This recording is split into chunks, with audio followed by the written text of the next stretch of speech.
تمام معزز ناظرین کو السلام علیکم۔ آج میں آپ سب کو اپنی اس ویڈیو میں بتاؤں گی کہ اگر ہم ان 4 گناہوں میں سے کوئی بھی گناہ کریں گے تو اللہ رب العزت رمضان المبارک کے بابرکت مہینے میں بھی ہماری توبہ قبول نہیں کریں گے۔ یعنی کہ اگر کوئی شخص یہ 4 گناہ کرے گا تو اللہ رب العزت رمضان المبارک کے بابرکت مہینے میں بھی اس کی توبہ کو قبول نہیں کریں گے، اس کی بخشش نہیں فرمائیں گے۔ تو وہ کون سے 4 گناہ ہیں، ان کو بتانے سے پہلے میرے اپنے چینل پر تمام نئے آنے والے ویور سے گزارش ہے کہ وہ میرے چینل کو سبسکرائب کر دیں، بیل آئیکن کو پریس کر دیں تاکہ میری ہر نئی آنے والی ویڈیو سب سے پہلے آپ تک بآسانی پہنچ سکے۔ تو رمضان المبارک کے بابرکت مہینے میں شب قدر کی رات جو عبادت کرے اس کو بھی معاف کر دیا جائے گا، اور جو عبادت نہ کرے یعنی کہ اللہ رب العزت کی خاص عبادت نہ کرے تو اس کی بھی بخشش کر دی جائے گی اس بابرکت مہینے کے ذریعے۔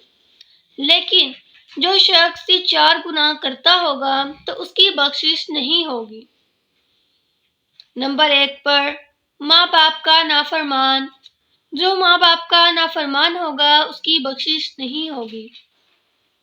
نمبر 2 پر جو کسی کا دل دکھائے گا، کسی کے لیے اس کے دل میں نفرت ہوگی۔ نمبر 3 پر مسلسل شراب پینے والا، جو شراب پیے گا اللہ رب العزت رمضان المبارک کے مہینے میں اس کی بخشش نہیں کریں گے۔ اور نمبر 4 پر رشتہ داروں سے جھگڑنے والا، جو رشتہ داروں سے جھگڑے گا تو اللہ رب العزت ان 4 لوگوں کی بخشش نہیں کریں گے۔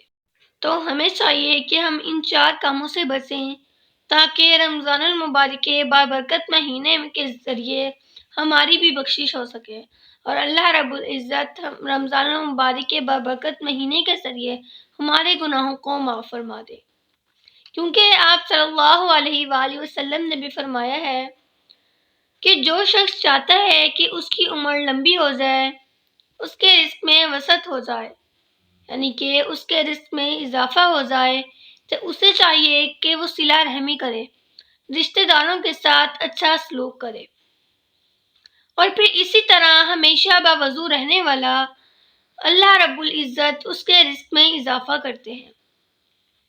تو اگر آج کی ویڈیو آپ سب کو پسند آئے تو ویڈیو کو لائک کر دیں، چینل کو سبسکرائب کر دیں، بیل آئیکن کو پریس کر دیں تاکہ میری ہر نئی آنے والی ویڈیو سب سے پہلے آپ تک بآسانی پہنچ سکے۔